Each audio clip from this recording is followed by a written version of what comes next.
Bonsoir et bienvenue à toutes et à tous dans cette nouvelle session d'information sur la télévision Labari en ce lundi 22 avril 2019. Débutons par cette triste nouvelle avec le décès aujourd'hui même de M. Lawali Adamou. Lawali Adamou est un acteur de la société civile très engagé sur différentes questions.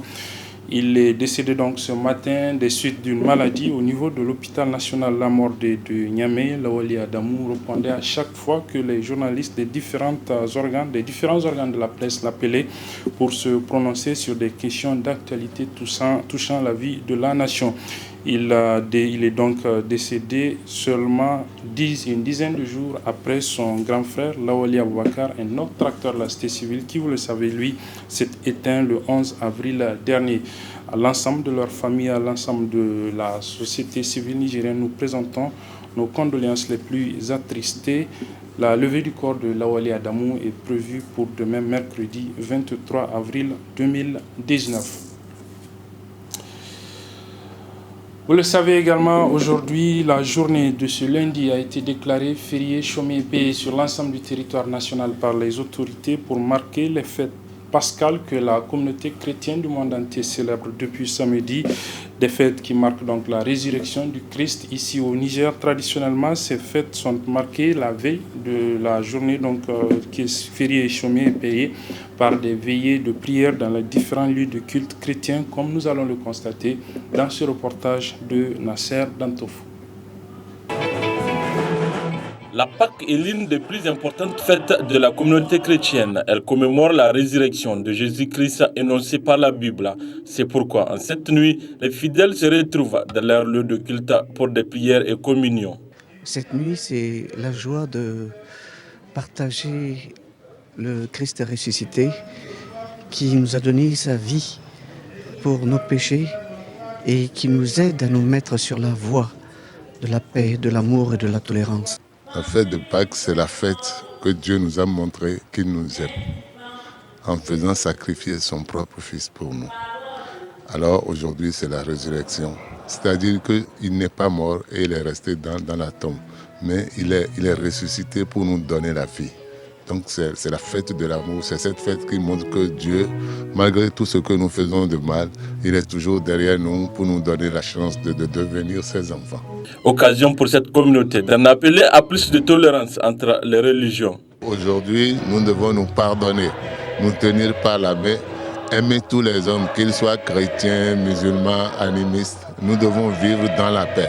Et c'est ce que la fête de Pâques nous demande, puisque tous nous sommes enfants de Dieu, d'un même Père. Et nous demandons que chacun de nous devons faire un effort pour bannir la haine et la violence dans le monde, par nos comportements, par nos paroles, en nous tenant par la main, chrétiens, musulmans, juifs ou tout le monde. À l'endroit des frères chrétiens, c'est d'abord l'unité, c'est d'abord la cohésion et surtout prôner la tolérance avec les frères musulmans avec lesquels nous partageons aussi cette même joie. Parce que même dans le Coran, on parle de Annabi Issa. Donc c'est une joie que nous partageons avec eux, comme nous la partageons le jour de la Tabaski. Au cours de cette veillée, des prières ont été dites à l'endroit de nombreux chrétiens victimes de groupes djihadistes. Le mouvement des jeunes pour l'émergence du Niger, le MOJEN, a rendu public ce matin une déclaration pour analyser la situation sociopolitique qui prévaut et sécuritaire qui prévaut dans notre pays. Le résumé de cette déclaration avec nos reporters Sadou Doumi et Nasser Dantofou. À cette déclaration du mouvement des jeunes pour l'émergence du Niger, MOJEN, le décor a été planté avec la situation sécuritaire dans 3 de nos régions, à savoir Tillabéri, Tawa et Difa, où la population, forces de défense et de sécurité sont en proie à des attaques quotidiennes de la secte Boko Haram, pour ensuite dénoncer et condamner la gestion de l'Université islamique du Niger. L'Université islamique de Saï, créée le 15 octobre 1986, est aujourd'hui gangrénée par la mauvaise gestion, la corruption, le marché gré à gré, les passe-droits, les préférences des étrangers que des nationaux et les surfacturations dans les domaines de la construction des bâtiments sont entre autres les mots qui minent cette institution islamique. Des Nigériens sont victimes des injustices criades au quotidien. Licenciement sans droit ou chassés sans droit, et parfois le refus d'obtempérer à la décision de la justice. Des étudiants qui logent sous des arbres et dans la mosquée de l'université pour manque de logement. Le bras de fer entre le SNEX et le gouvernement était également au centre de cette déclaration pour la nomination des recteurs dans les différentes universités publiques du Niger. Et c'est sans surprise. Le jeudi dernier, l'Assemblée nationale a procédé au vote du projet de loi modifiant l'ordonnance numéro 2010-77 du 9 décembre 2010 portant régime général des établissements publics à caractère scientifique, culturel et technique. L'Assemblée nationale, comme à l'accoutumée, a adopté le projet soumis par le gouvernement malgré les controverses qui entourent le dit projet. Projet pour lequel le SNEX observe un mouvement de grève depuis près de 4 mois. Cette situation était prévisible à l'époque. C'est un bras de fer entre le SNEX et l'ENU, dans lequel les enseignants-chercheurs ont usé de tous leurs pouvoirs et sans pitié pour obtenir la tête de quelques dirigeants des étudiants et mettre fin de la représentation des étudiants dans les instances délibérantes. En effet, aujourd'hui, les enseignants-chercheurs et les étudiants se retrouvent dans une sorte d'impasse. En outre, les Mojans demandent aux étudiants, malgré les torts, l'humiliation, l'injustice commise à leur égard, de soutenir les enseignants-chercheurs afin de sauvegarder les acquis obtenus de haute lutte. Le Mojen demande au gouvernement d'initier une table ronde regroupant tous les acteurs concernés afin de mieux diagnostiquer les différents maux qui minent le secteur de l'enseignement supérieur. Lancement ce matin à Niamey d'une campagne d'assainissement et de salubrité de la ville, une campagne qui s'inscrit, comme vous le savez, dans le cadre de la préparation de la tenue ici à Niamey en juillet prochain de la 33e sommet de l'Union africaine ici donc à Niamey. La campagne a été officiellement lancée par le directeur du cabinet du président de la République et ce sont les forces de défense et de sécurité qui ont été les premiers à mettre la main à la pâte, comme nous le rapportent ici nos reporters Sadou Doumi et Ismaël Moumouni. Vitrine du Niger, Niamey sera sous l'effet des projecteurs en juillet prochain dans le cadre de la 33e conférence de l'Union africaine qui verra la participation de nombreux invités. Alors, quoi de plus normal de rendre les rues, les places publiques, les ménages, bref toute la capitale coquette. C'est ce qui a conduit au lancement de la campagne d'assainissement et de salubrité par le comité. Nous n'avons aucun droit de faillir, nous devons absolument réussir cet événement. C'est pour cela que nous sommes en train de nous mobiliser au niveau de la ville de Niamey pour faire le nécessaire. Les équipes de la ville sont mobilisées dans les 5 arrondissements en termes de salubrité. La salubrité a commencé depuis longtemps. La salubrité, c'est une affaire de tous, mais c'est surtout une affaire de tout le temps, certes. L'Union africaine, la rencontre, c'est une opportunité, c'est un grand rendez-vous, mais cela doit se pérenniser, cela doit continuer nécessairement dans le temps. Il faut que les uns et les autres comprennent que, certes, nous allons déployer tous les moyens, en tout cas pour que la ville s'apprête pour la grande rencontre de l'Union africaine, mais il faut aussi que la ville soit prédisposée à accueillir toujours des grands événements. Initiée par l'agence UA Niger 2019, cette campagne vise également à améliorer le cadre de vie de la population de la ville de Niamey. Son Excellence, Monsieur le Président de la République, a lancé lors de son message à la nation, à l'occasion du Nouvel An, un appel à toutes les Nigériennes et à tous les Nigériens à se mobiliser pour faire du rendez-vous de Niamey une réussite. La cérémonie que nous ce matin constitue votre réponse, notre réponse à cet appel du Président de la République.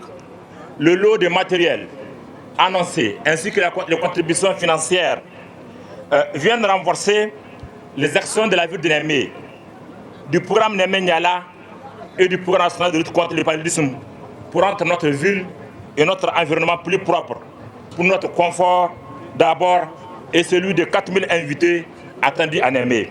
Après le lancement par le directeur de cabinet du président de la République, la délégation s'est rendue sur les axes où une opération de balayage est conduite par les forces de défense et de sécurité qui travaillent d'arrache-pied afin de rendre la capitale propre. Le comité entend mobiliser l'ensemble des couches socio-professionnelles de la capitale afin de les impliquer davantage dans la préparation de la ville de Niamey pour accueillir l'événement. En lien toujours avec la tenue de ce sommet de l'Union africaine en juillet prochain ici à Niamey, vous le savez, les autorités de la ville de Niamey ont décidé d'interdire la mendicité sur les artères, les principaux artères de la ville de Niamey. À cet effet, une équipe de la télévision Labari a recueilli la réaction de quelques citoyens sur la faisabilité de cette décision. On les écoute. C'est une bonne chose, mais je pense que ça sera difficile. Et ce n'est pas un travail très facile. C'est à long terme qu'on peut éradiquer ce phénomène-là, parce que c'est très compliqué. Elle est la bienvenue. Si on peut vraiment l'appliquer, ce serait bon. Il faut vraiment discipliner un peu les gens, les mendiants là, parce que vraiment ils envahissent trop la ville. C'est pas bon pour la renommée du pays. Ça nous va droit au cœur que l'État a pris une décision de radier tous les mendiants de cette ville. Vraiment, ça va nous faire beaucoup plaisir parce que c'est tellement nombreux. Même si on faisait 1 million de francs pour déposer, on ne peut pas les donner et les partager tout cet argent-là pour que ça les suffise.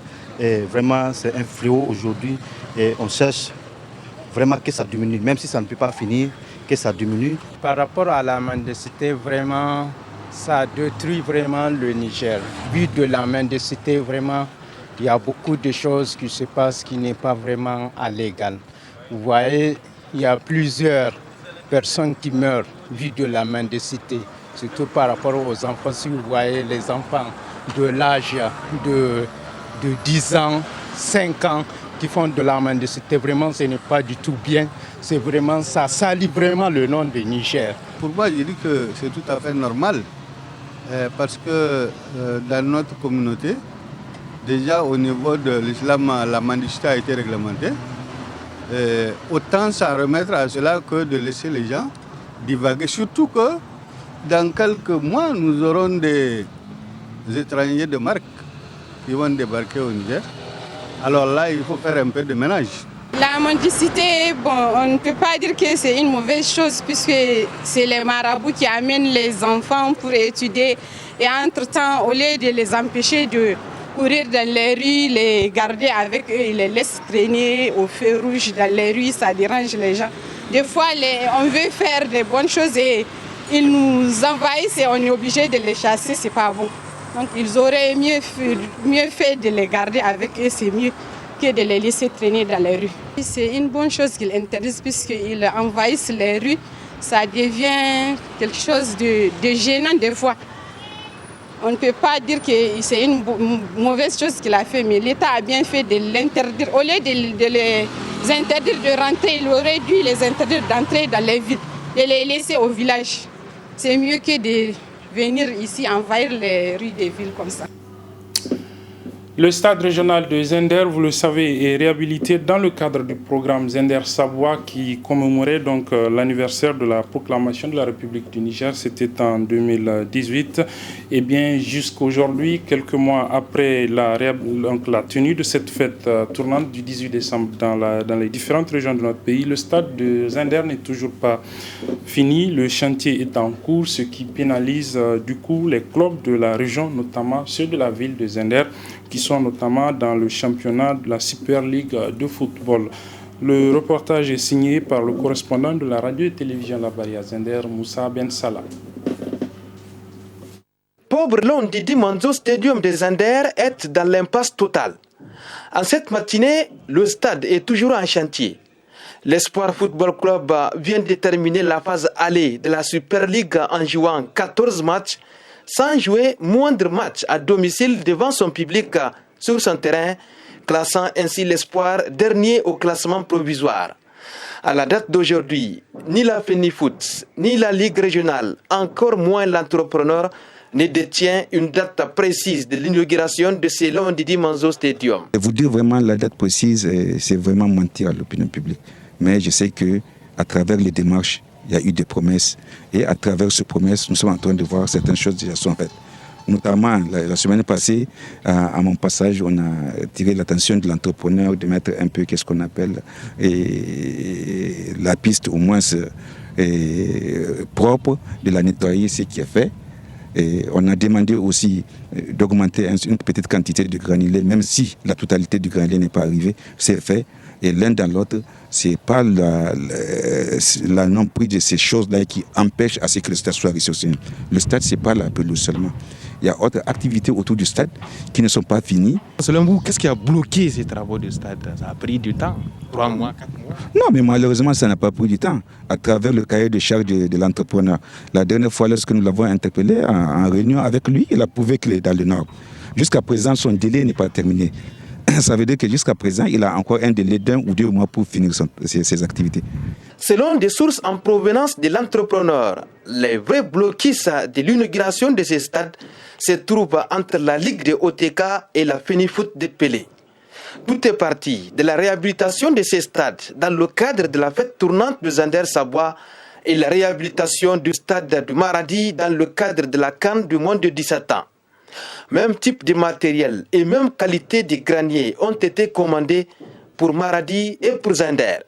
Et à la dernière minute, 300 sacs de greniers du stade de Zander ont été transférés au stade de Maradi avec l'engagement de Pelé et de OTK selon cette source en provenance de l'entrepreneur.